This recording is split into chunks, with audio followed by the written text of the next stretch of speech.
It's hard to imagine downtown Vancouver without Charles Gauthier guiding, nudging, and cajoling us to be our best.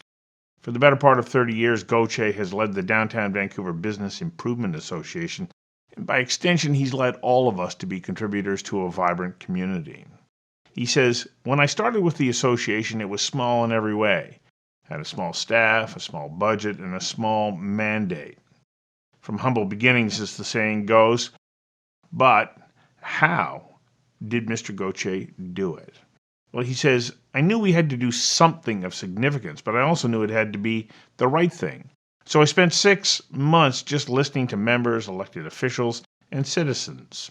And from there, we worked to transform downtown Vancouver into the live workplace it is today. So in addition to working with city planners to create a livable downtown, the rest of the plan emerged, which included securing ongoing funding, working to make the city safe and clean, to open up public spaces, and to support public events." Gautier says, and it also included reimagining the city of the future. So the association worked with the SFU Public Square and developed a blueprint for Vancouver 2040. Recently, however, Mr. Gautier announced he will step down, an idea that is almost unimaginable. I invited Charles Gauthier of the Downtown Vancouver Business Improvement Association to join me for a conversation that matters about once again reimagining Vancouver in the COVID-induced safety state. Conversations That Matter is a partner program of the Centre for Dialogue at Simon Fraser University. The production of this program is made possible thanks to the following and viewers like you. Please become a patron at conversationsthatmatter.tv. Charles Gauthier, welcome back to Conversations That Matter. And in a way, this is a little bit of a victory lap for you, but I think it's also a really important time when we take a look at what's happening in urban centers. We're facing some really interesting challenges around how are we going to design and execute living in a COVID world in downtown urban centers. And so this must be front and top of mind for you right now. It certainly is, and I'm learning from my colleagues around the world. I'm reading up about how are we going to handle this going forward. Everything from how do we actually move people in office buildings when they become fully occupied.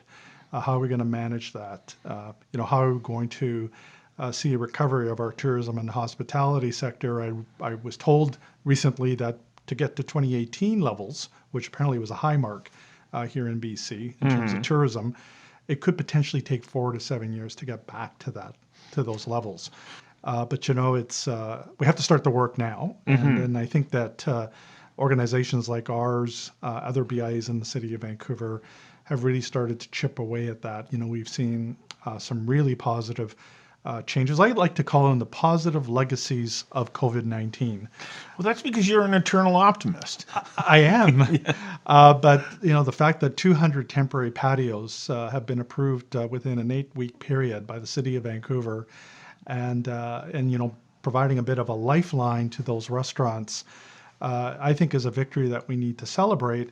And we also need to find a way to make those permanent, including permanent in a climate like ours. So we saw the city of Vancouver respond with what you would consider to be breakneck or lightning speed, something that is not the norm in approving these temporary patios. How much of that quick, responsive, nimble thinking is going to be required to ensure that we have a vibrant downtown? Because I get out here and walk around downtown, and it's empty. And that's not what's going to provide a lifeline or lifeblood to an urban center or a downtown core. Yeah, I think that nimbleness actually has to be standard practice going forward. We've been saying this to the city, we've been saying it to the elected officials, and there are some other examples where they've actually been able to move quite quickly, including at the provincial level, allowing restaurants to do delivery of alcoholic beverages. We need that to be standard practice going forward because the road to recovery is a long one. And I don't think we should fool ourselves to think that this is going to be over this year or potentially as early as 2021 until we find a vaccine. And if a vaccine is actually discovered and implemented quickly, and that will take some time as well. But that nimbleness has to be a standard practice. And I'm not convinced that the culture at the city is there yet, but we'll keep pushing and knocking on that particular door because it's really important. Because otherwise, to your point, without our vibrant, independent restaurant scene, without that creativity, if that disappears, I think it will have severe impacts down the road for our hospitality sector when we do recover. And I also think it will hurt us in so many other ways. Well, it also creates the perfect climate for crime, too. Because one of the things that we do know is that when you put more and more people into the center of the city and there is this vibrancy, it reduces the likelihood of crime. And so, we have to ensure that we're attracting people into the city so that, there can be harmony. Yeah, and that's a good point. Like in the early days of the shutdown, the voluntary shutdown, right, to a large extent, we did see a spike in commercial break and enters. Yes. And we responded as an organization by hiring 3 mobile patrols, security patrols, to provide surveillance. Because to your point, there weren't people downtown out and about. You didn't have that natural surveillance that typically would take place pre-COVID. Right. So yeah, there's so many downstream negative impacts, if we don't start to bring people back. And we know what the solution is to get people back to work and in the offices. You need to provide that safe environment that they feel safe enough that they can work in. But we also need to address things like, is transit feel comfortable and safe? So we're actually lobbying that face masks be mandatory, not suggested or recommended. Daycares need to be fully operational and up and running. And we're even saying we need more daycare, childcare spaces downtown, which we don't have enough of. And then lastly, we need schools to be back as much as possible full-time with children in schools, because until those are in place, people won't come back that have children. They won't feel comfortable taking transit system, and again, if we don't address the childcare issue. One of the other things that I think about as we're talking about this, I want to be careful not to sort of just say anybody who is homeless or has other issues in their life that maybe might, move in to fill in the vacuum and whatnot. This is, terrible and that you don't care. As a matter of fact, the Downtown Vancouver Business Improvement Association has cared significantly about the well-being of people who are struggling with life. And how important is that now as we move forward, that you continue to remain dedicated to delivering the services that people on the downtown east side, the neighbors of the downtown Vancouver area, are addressed and met. Yeah, and that's a great point. I mean, we have seen an uptick in a number of people that are living on our streets. As you know, the opioid crisis is certainly out of control, and well, it's surging. It is. Yeah. And so these issues that we've been advocating for as an association, like Safe Drug Supply, and I was on your program Yes, earlier you were. this year with a PSA announcement talking about us supporting Safe Drug Supply. These are critical things, and getting people housed and getting people the care that they need. As you probably know, I mean, the province made a very bold move in terms of decamping Oppenheimer Park, and a number of the hotels that they've leased and one they've bought since is actually within our district. And we've always taken the approach of being supportive of housing for the marginalized population, even within our own district, right? We have to take our share of that as well. It shouldn't all be concentrated in the downtown east side. It actually needs to be spread throughout our city, because not everyone wants to live downtown, including if you're homeless. Right. And so it's really key that we have those types of services available everywhere within the city and not just in the downtown area. So I think we need to double down on these issues because they have certainly surged, and it's very concerning for us. Okay, that's now. Oh, actually, because you have announced that after 30 years you are going to be leaving this position by this time next year, and I think it's worth. Oh, you're going to correct me on something there. No, not at all. Okay. You're reading my mind. Hang on, maybe. let me give you.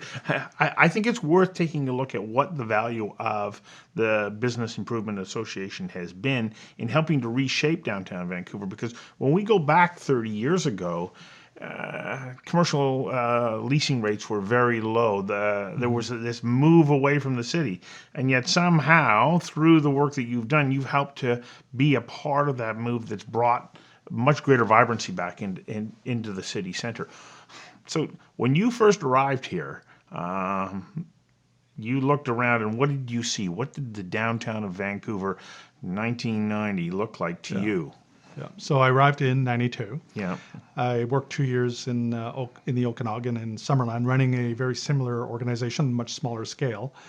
And a few things had got my attention, but I also wanted to listen to our members to hear what their concerns were. And certainly the one thing I heard loud and clear is that we had an office vacancy rate between 18 to 20%. And that was disconcerting for the membership, specifically the commercial building owners. And then certainly from an association perspective, I was concerned because we were in year 3 of a 5-year mandate, and we had to go back to the membership for support for another 5-year mandate in year 4. We have to do it a year in advance. I was concerned as to whether or not this organization would actually survive beyond that first 5-year mandate, because it had accomplished a little, but not a lot. And it was actually it didn't have a leader of the organization, didn't have a GM at that time. Until you came along. They had one person before me for 6 months, but other than that, the vast amount of the time, it had no one leading the organization. So I was really concerned, and I was just over the age of 31 and had asked myself many times, what did I get myself into?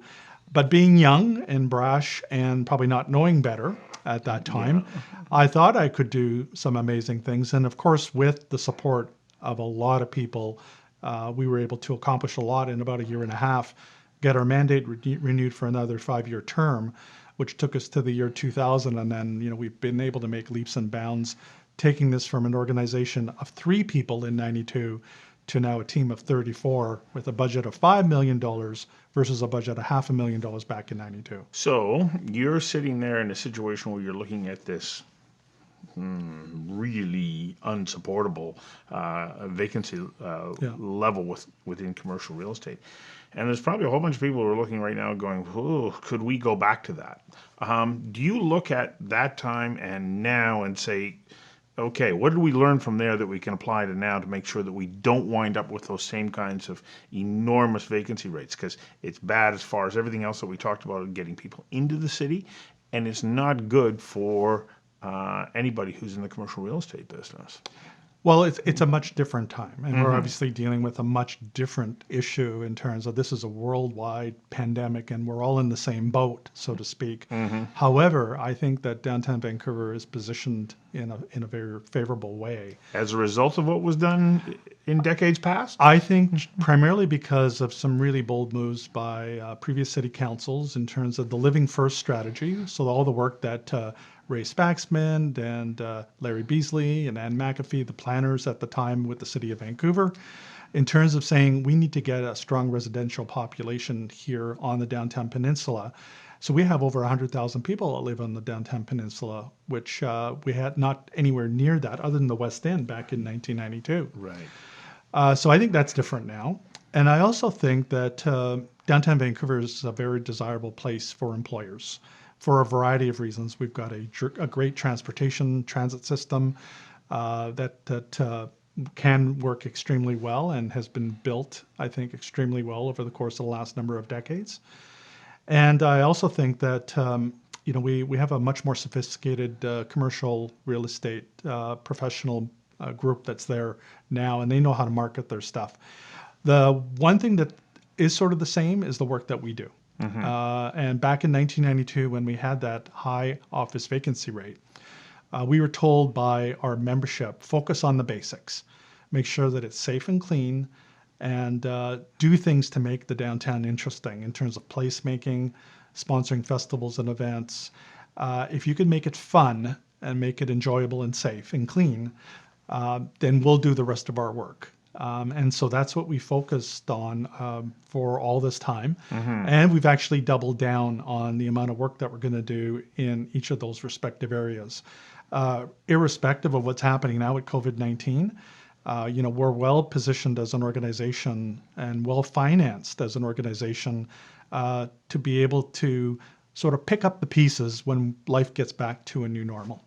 So you talked about already contributing to that sense of safety by putting extra people out on the streets, especially into the evening hours, so that there would be more potential witnesses to Yes. potential crime. What else are you doing to ensure that the downtown is safe? And then also the other part of that, cleanly. Yeah, and again, I always say, and I know it's cliche, but there's no I in team, and I would also say that we're a cast of many, and we're one of the players on the stage, and so we don't have the resources that the city does, or we don't have the resources that the Vancouver Police Department has. So it's really important that we serve as the voice of the downtown business community to leverage and get resources focused on the areas that require attention. And during the pandemic, we were able to use our influence to get attention to things like, when there was a spike in commercial break and enters, we got VPD to respond to that because we were able to illustrate that point to them in addition to what they had in data. And we have a good relationship with them. So when we had our private security patrols out there was already a relationship that they can rely on and depend on with VPD. Well, and you as an association have a voice now. 30 years ago, who were you? But now you can bring forward credible arguments that the city and the police department and others will listen to, rather than just being an individual business owner saying, hey, I got a problem here. Yes. You're actually speaking for a community of people. That's right. And so there is a response. Yeah, in early days, when I arrived in 92, there were actually a lot of voices saying a lot of different things, representing the downtown business community. And I think that over the course of the last number of decades, our own voice has become more strong and more bold. I'm not a natural born lobbyist. I really had to learn how to do this best. And I always hark back on sort of my upbringing about, being courteous and polite. And, you can potentially get some people to better understand your story, if you're able to deliver it in I would say a non-emotional way, but a kind of a steady as we go. And I don't tend to yell and scream at people. That's not my style, and I don't think it would serve me well or the organization well. One of the other things, of course, especially as we're into a COVID world, where people are, well, we're going to be living in the safety state, as Dr. Mark Mullins calls it. We're looking for safety. And those public spaces that you've been so instrumental in helping to create become areas in which people can still congregate and have safe physical distancing between one another. I look at Acquis Alley and Alley Oop and what you've helped to make happen at the art gallery and so on. How important is that going to be that we continue to embrace that and expand on those spaces? The positive legacies of COVID-19 is how our public life has changed for the better.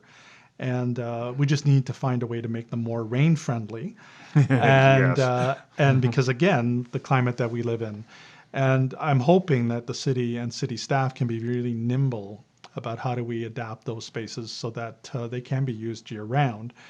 But it will be certainly a challenge to do that. But for the balance of the time that I'm here, I really want to ensure that I can advocate on behalf of the organization to find ways to make the 200 plus patios that have been temporarily approved till the end of October in the city, throughout the city, remain forever. And even if the businesses start paying a fee at some point for the privilege of doing that on public space, then I think that's a discussion worth having.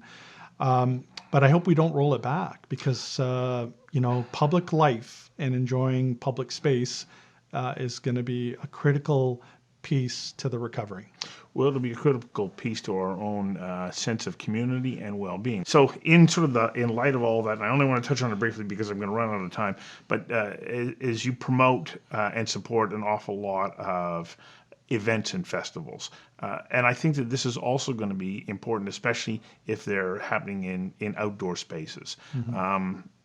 This is going to be a bit of tricky work. How do we put on big events where there's going to be large crowds and still give people a sense of safety? Yeah, early days of COVID-19, my team and I, the senior management team and I, started discussing about, obviously the budget that we had devised starting April 1st of this year wasn't going to be how we planned it, right? We're going to have to do things differently. We tried as much as possible to find ways to support our festival partners, and it was really challenging. Unless they were going to do an event outside that was going to attract hundreds of thousands of people, it was really going to be difficult for us to, sign a sponsorship check. So we encouraged them to think of different ways that we can engage people. And, we haven't been overly successful in doing that with all of them, but I think we were able to make some positive moves. There is an actual display on the front plaza of the Vancouver Art Gallery right now, which allows people to gather in terms of looking at the art sculptures that are there. And so I think it is going to be smaller scale activations that will bring people in, but not mass gatherings. But I think when we're going to get to the other side, that's anyone's guess. I'm hoping that, this time next year that we'll be able to have large scale events, and maybe the first one would be the Jazz Festival on the front plaza of the Vancouver Gallery. Okay, because this is thank you, Charles, for an incredible contribution that you've made to the city. What's a highlight for you over the last 30 years? I think for me, Reimagine Downtown Vancouver. Yeah. And it is a recent one, 2015, when we had that partnership with SFU Public Square. Right. And I think for me as a planner by training, that ability to go and talk to people and ask them what do they want downtown to look like by the year 2040. And then they were able to give us all these fabulous ideas of what they want this place to look like in that year of 2040. I think really transformed the organization in terms of what we do. So things like the laneway transformations, supporting more festivals and events, find ways to incorporate our First Nations in the work that we do in terms of placemaking, engaging more millennials in our organization, which we have made some great moves in that regard. And so Reimagine has truly become the blueprint going forward for the organization.